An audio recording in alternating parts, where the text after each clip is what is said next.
तब वह दूसरा शिष्य भी जो कब्र के पास पहले आया था भीतर गया।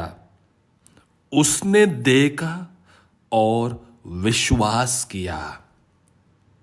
संत योहन का सुसमाचार अध्याय 20 पद संख्या 8।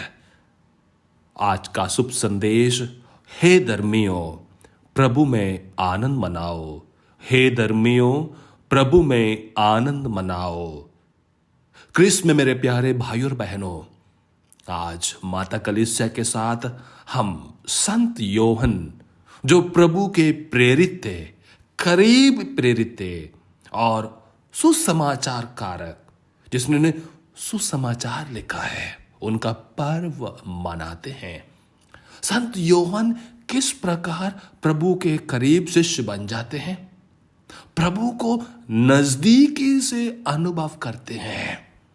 इसलिए उनका सुसमाचार को जब हम पढ़ते हैं, हमें यह ज्ञात होता है कितना अंदरूनी संदेश वो हमें देना चाहते हैं।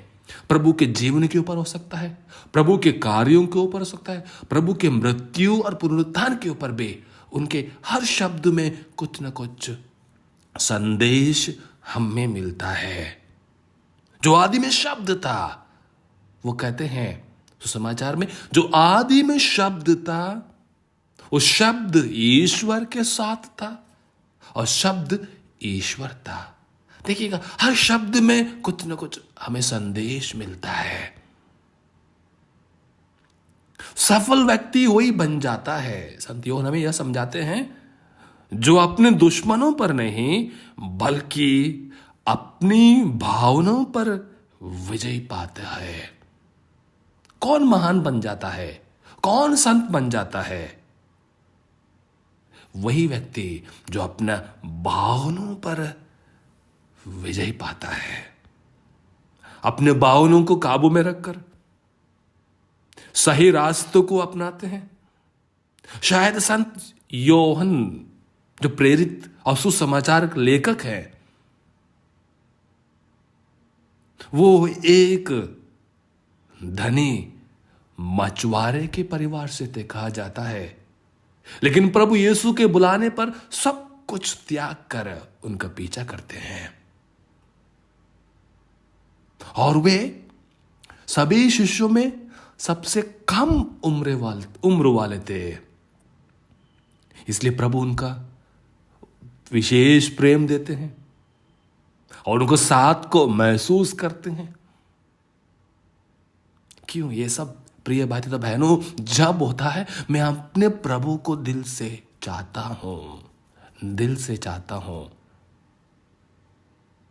इसलिए संत योहन प्रभु के मरने के बाद अपनी लेखों द्वारा प्रत्येक व्यक्ति को, आत्मा को प्रभु की ओर खींचते हैं। इसलिए मैंने कहा, संत योहन का सुसमाचार, उनके जो पत्र है, जब हम पढ़ते हैं हमें यह समझ में आता है। उनका लेखन, उनका सुसमाचार बहुत ही उम्दा गुणों से भरा है। तो हम आइए, जब उनका आज पर्व मनाते हैं, उनके कुछ गुणों को हम अपनाएं। किस प्रकार प्रभु को अनुभव कर सकते हैं, किस प्रकार प्रभु के करीब हम रह सकते हैं, किस प्रकार प्रभु के मार्ग पर चल सकते हैं। साल के अंत में हम, साल भर में कितने बार हम प्रभु को भूल गए होंगे, कितने बार हम समय मिलने पर भी प्रभु के पास नहीं आए होंगे। आज से हमें मनन चिंतन करना है 3-4 दिन, ताकि हम नया साल को नया रीति से एक शुरुआत दे सके। आमीन।